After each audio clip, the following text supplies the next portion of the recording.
Hello, my name is Contover, and this is The Current Buzz. Thank you for watching today. I just want to tell you we have Chelmsford Fire Chief Gary Ryan on today. We're going to talk about multiple things in regards to fire. We have a lot of things to talk about in regards to the mission of the fire department. And this is Chelmsford, Massachusetts Fire Department, not Chelmsford, UK, United Kingdom. They do have a Chelmsford there, so I just want to make you aware of that. So, Gary, welcome on the show. Thank you, Mr. Contover. Thank you for having me on your show. Finally, right? Right. I know we were discussing, I think it was before Thanksgiving, you were going to have an in surge right around happened. So we couldn't meet, but I think... we have to talk about COVID-19. Yeah. What's the mission now of the Chelmsford Fire Department in regards to COVID-19? What are you guys doing?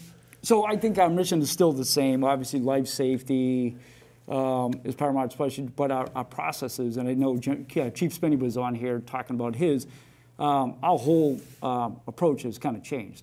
So if you have a medical and I'm responding to your home, there's going to be a series of questions that the dispatchers are going to ask. Okay, that's good to know. That's good to know, but also that information will be relayed to me before I head out the door. They will let me know your signs, your symptoms, if you're COVID positive, and through our health department, through the contract tracing, they are advising people if you're positive, you have to call 911. Please convey that information to the 911 public safety dispatchers. That gives us the information to when we respond to your house. If it's a nice weather, a nice day like today, right, we will try to get you out of your home, have you put a mask on, and I will conduct an interview like this, 6 feet away. I can see that you're pink, you're warm, you're dry. I can take a look at your vital signs, and we will probably have one of the firefighters engage you. If it's a critical emergency, we will do our interventions. Obviously, we had enhanced PPE, mask, gloves, gowns, protective gowns. Oh, wow, okay. That's an extra money. It's an extra cost and expense to, we are fortunate that we have, things were with the CARES Act to purchase some of that, but early on, Chelmsford Fire Department, like many municipalities, were struggling. And the problem, and I say this, we have what we call 2 Class 5 ambulances. Our engine and our ladder carry certain equipment, and they have to be inspected. So in the past, if you had because I've been asked this question many times, why did you not have a large supply of N95 masks? Why don't you just carry a bunch and put them in? N95, right? N95. Yeah. Why don't you carry a bunch and put them on the shelf? Because if you have them, and you get inspected by the Department of Public Health, and they are expired, you're tossing them out. Seems like a waste. Yeah.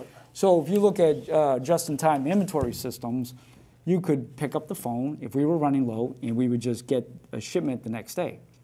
We saw back in January of 2020, there was a run on N95 masks. Right. So before a large, the portion of the population was talking about COVID, I know it was out in Washington State. We saw a lot of departments around here, trying to get a shipment of N95s and being told it's a few weeks. Then it was months. We were fortunate that the health department did have a supply of N95 masks. They were able to help us out. We've had great neighbors in the town of Chelmsford, like the Neshoba School, the Lighthouse School, even people that operate these nail salons have donated. And the people of Chelmsford, our residents, our guests, were fantastic. Well, good. Sometimes it takes an event like this, COVID, but it does, I truly believe this because I see it, it brings out the best in people. And the response, we would get emails, calls, people would drive by the station and say, hey, I found this in the garage. It's an N95 mask. I know you need it. Fantastic. So I can't thank the people enough, the community. So now you're okay. I mean, we're in better shape now, but lessons learned. Lessons learned, yeah. It's not just for the Chelmsford, but for the state. And we've had these discussions in the fire chiefs organizations. I think Chief Spinney has, lessons learned. That the state really has to have a robust inventory system. And obviously you heard Governor Baker trying to, the trials and tribulations of trying to get this stuff. It was difficult. States were competing against states. States were competing against the federal government. Right now, we're in a pretty good position. How many firefighters do you have on Chelmsford Fire So Department? currently, right now, we have 50 firefighters. 50, okay. And we have Do 7. they have all their shots? It's not mandatory. Most of them do, 80%. So 50 firefighters, 7 captains, 82% of the department. I'm happy to say 82% of the department has it, because I think you see the debate that's happening out there. Yeah. People that are thinking of running for governor, Maura Healey, others, that's been one of the #1 questions. Should it be mandatory? The governor's been asked that question. We don't mandate it. We can't. It has to be bargained for, and it's a personal decision. Yeah, the problem is that there's a Supreme Court decision in 1905, I believe, called Jacobson versus Cambridge. Yep. And it made, I forgot what it was specifically, I don't want to get into detail, but it made it mandatory that that this particular person had to have the shots. And that's where the Supreme Court decision came down, that it was mandatory to take shots. But I don't want to get into that. But it's actually interesting you bring that up, because one of the things we're saying, we just had this discussion, there are some on the private sector which differ from the public sector. Yeah. So we have a new fire station, not really a new fire station. We have a significant renovation remodel, I would say, of our Engine 2 fire station. So first I'd like to thank the town of Chelmsford, thank the town manager, certainly the residents who are paying for this project. It's a $3.5 million renovation, but it's... Why do we need it? Why do we need it is because I think if we go back to November of 2019, the town brought in a group called Criterion Associates to do an evaluation of all our stations. Oh, how many are there? So we have 5 stations, but really the focus, and they looked at the center station, but really there was the 4 substations. Right. And I think the consensus from this group, Criterion Associates, and they presented before the select board back in November, is that our substations aren't equipped for a modern fire department. It was, right now, most of the stations, engines 3, which is west, 4 in east, and 5 in south, only have 2 firefighters. And North Chelmsford, engine 2, has 3, but the stations cannot accommodate more than 2 firefighters. Let me ask you a question with COVID and so forth. Are they in just one bay now, sleeping in one bay? No. So is there 3 people sleeping? In engine 3, engine 2, the one you brought up, they are in there. And certainly we can get them cots and stuff to try to do the best we can. That is the challenge of all fire departments. We're all facing that same issue. So if you look at the way fire departments function, you're in a cab, especially during the winter. It's cold. The windows are up, and you have 3 or 4 people in that cab. But you'll see them. They're wearing masks. The way we train, we had to change from that because we live as a team. So we had to break down our teams to smaller groups to do a hose evolution, to do a rescue drill, to do a car extrication drill. We operate in teams. Frozen pond drill? Even that, but even if you, an alarm activation, you have an alarm activation here, you see we come as a team. We had to reprioritize and, maybe have the officer come in. We had to rethink on how we operate. And my thanks to our safety committee, our members, we've done very well. If you look at our positivity rates in the Chelmsford Fire Department, from last January to Thanksgiving, we only had 2 members that were positive. We did fantastic. Good. However, Thanksgiving happened. And we had 12 members from Thanksgiving through January. Wow. The fire department represented the community spread that you saw, not only throughout Chelmsford, but throughout the state. But I think early on, the Chelmsford Fire Department, we identified and implemented a lot of policy changes, like Chief Spinney talked about on your show earlier, and I think that was to our benefit. And those policies and procedures, we look at them from time to time, but they're still in place. Right. As you know, we're back in the red as of last Thursday. Yeah. So, and more people are getting vaccinations in their arms. If you look at the town of Chelmsford, our seniors, those aged 55 to 65, I think it's 24% are fully vaccinated. 65 to 75, 25% are fully vaccinated. 75 plus, 26% of Chelmsford residents, 75 plus, are fully vaccinated. That's great. Yep. But where is that community spread happening among our younger members of the town? Do they, when they open the schools, do they talk to you before that? We are, if you look right outside this building, you see the tents out there. We've been actively working with the schools, our fire prevention staff. Oh, is that why the tents are out there? The tents are out there, but also in the classrooms. Looking at the configuration of the classroom. But it's not just, it's fire prevention. The police have been involved for looking at this. We have a safety person in the town of Chelmsford, Steve Servin. Certainly our health department, fantastic health. Sue Rosa, her team, fantastic. We work very closely with them. You still have fire drills? We had to modify it. We have held off, but I think with COVID, when that came, we had to hold off on fire drills because of the concern of students coming together. But the concern is when school starts in September, you have, especially younger grades, kindergartners, people moving into the town, they're not familiar with the schools. We are required to hold drills. So we've done it in a smart way. We would do sections of the building, have them go out different parts. And we worked with the schools, and we have a good, strong working relationship with the teachers, and certainly with the administration. 54 Richardson Road. Richardson Road has the high school and the Harrington School. Yep. And there was talk of putting North Chelmsford firefighters down in that area at one time before rebuilding it. What's happening with that area, the former DPW garage? It was at one time. So that, that piece of property that you're talking about, 54 Richardson Road, the dog park is right next door. Right next door. So we moved, I should say the DPW used to have their mechanics bay there. They added on to their building back a couple of years ago. That provided us the opportunity to move our mechanic over there. The reason you have one mechanic? We have one mechanic, and we moved him over there right around September of 2019. The reason we moved him over there is because he didn't have a lift. Oh, he didn't have a lift. Did not have a lift. Oh, wow. So think about it. We became an OSHA state in February of 19. We had to review all our operations, and certainly mechanic and vehicle maintenance is one of them. He would back the truck up on a lift.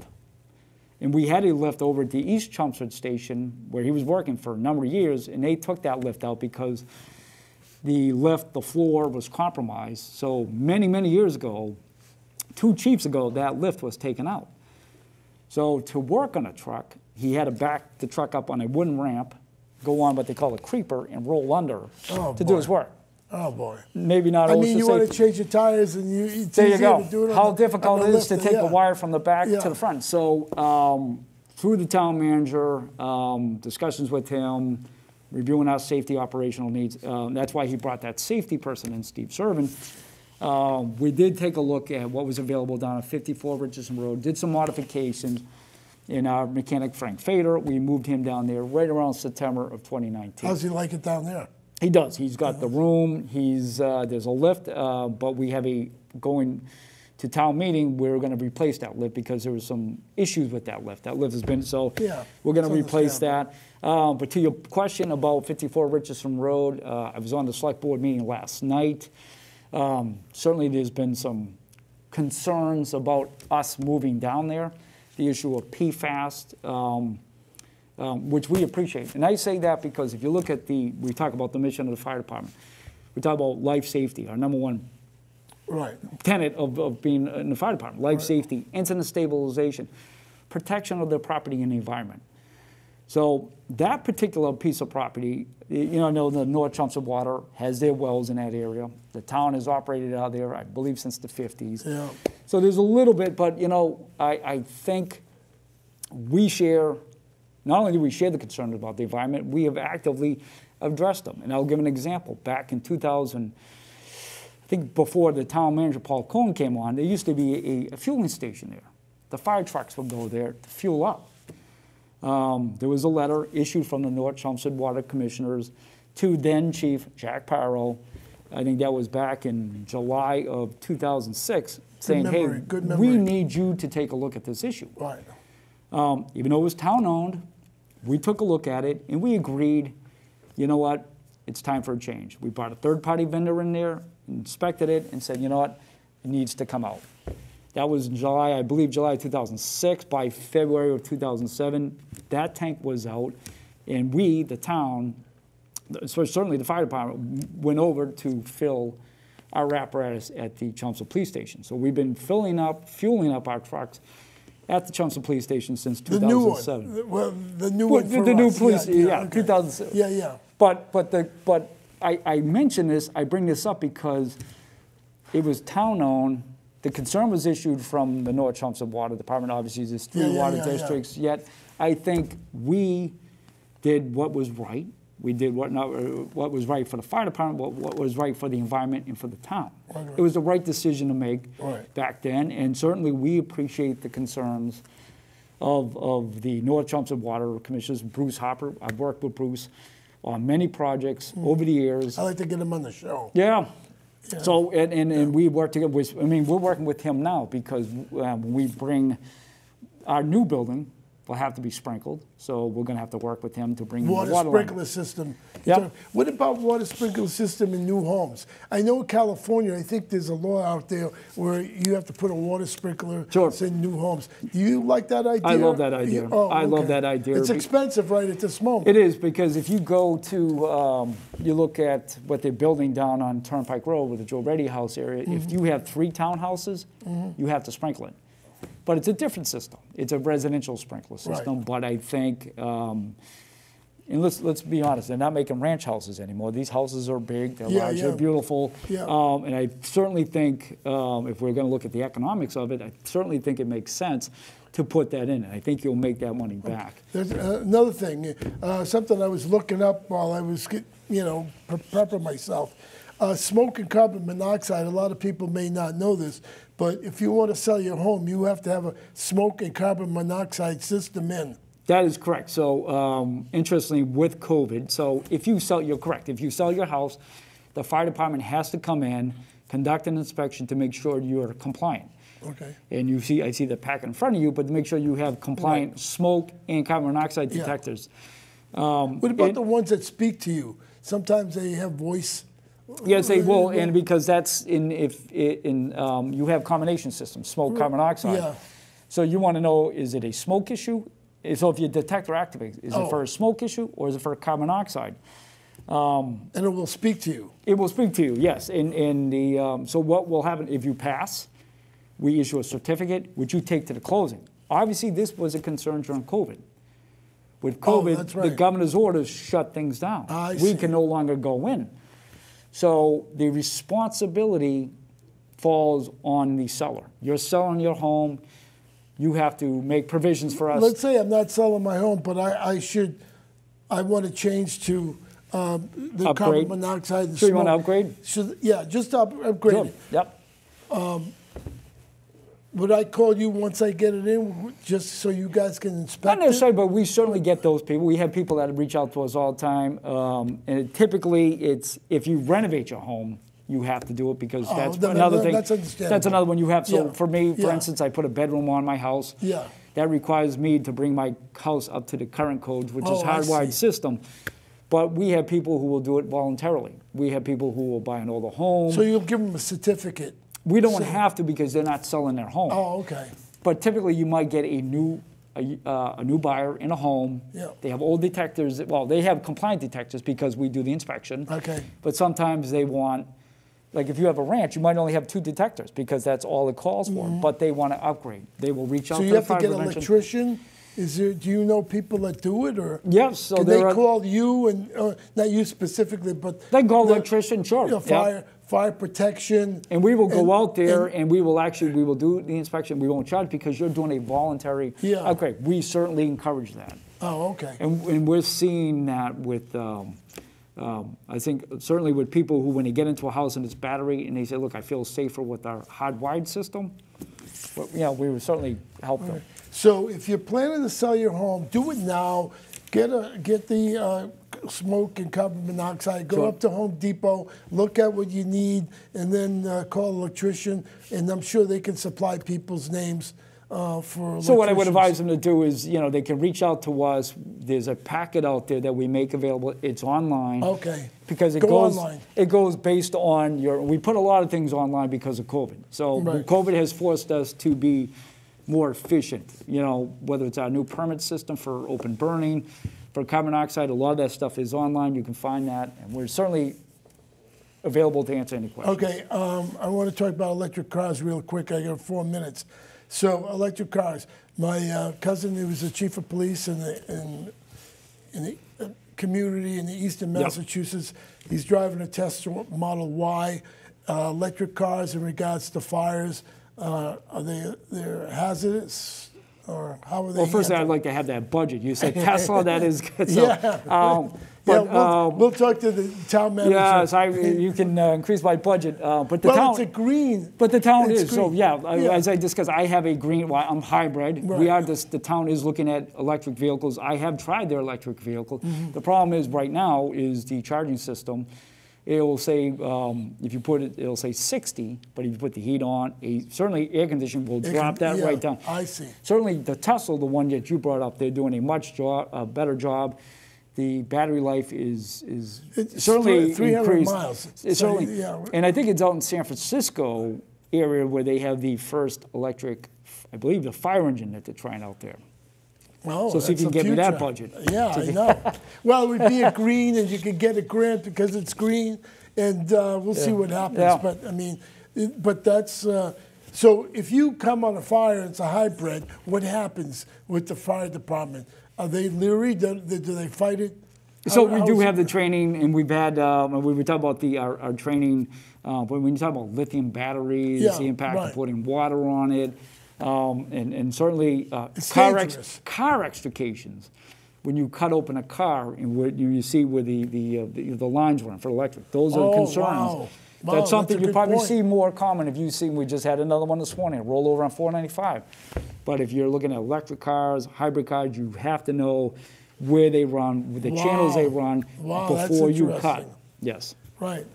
Do you wear PPE at a fire, or whatever they call it? Equipment, you know? Yeah, so I will say for myself personally, I was out at you probably saw the big fire they had out in Lawrence and Easter. I was out there. Okay. And that concern was brought to me by somebody who saw the chiefs out there with some had masks, some didn't. I can say for myself, I had a mask on, but within minutes, there was overspray and the mask got soaked. Oh, wow. So, that's why in the fire service, you might start off with the mask. I did, but within minutes, when you're operating 3 or 4 ladder pipes, you're going to get wet very quickly. So most fire companies in different cities sell T-shirts, patches, challenge coins. Do you guys do that? Yeah. We were doing it for 4th of July. We used to be part of the booth going back many years ago. Bottles. Not so much the coins, but the T-shirts, yes. Yeah. Yes. But you don't do that? We haven't done it in a while. In a while, all right. I mean, because that's more a cash cow, because a lot of people from fire companies, let's say somebody comes up from Florida, he's a firefighter, and he wants a T-shirt from Chelmsford, Have them buy a Gamewell Master Box. We're going to be putting that up for bid. We talked about that. Those red boxes? Yes, they're going to be putting them out. The fire boxes are going to be out to bid. Yeah. When? Should be soon. I was just talking to the assistant town manager. Okay. Fire boxes have been taken down in Chelmsford. Yep. There's no longer any fire boxes. Yep. They are going to be up for bid, probably expensive, of course, because the town needs money. But that's a good one. I know you have your eye on a certain one. Well, yeah. I mean, there was one in front of my house. There we go. It was just one of those things. But don't buy the one that I want. I'll put that one aside for you. Yeah, okay. So that's something that we should talk about, T-shirts down the road. Everybody on the Chelmsford Fire Department is the EMT. They are, correct. Yeah. You are. Yeah. So they have to be EMTs to be on the Chelmsford Fire Department. So. Right. So we're actually in the process right now. You asked me how many we had. So we have 50 firefighters. We're down 2. Had one in the process of going through some training. He's going to start with us next month.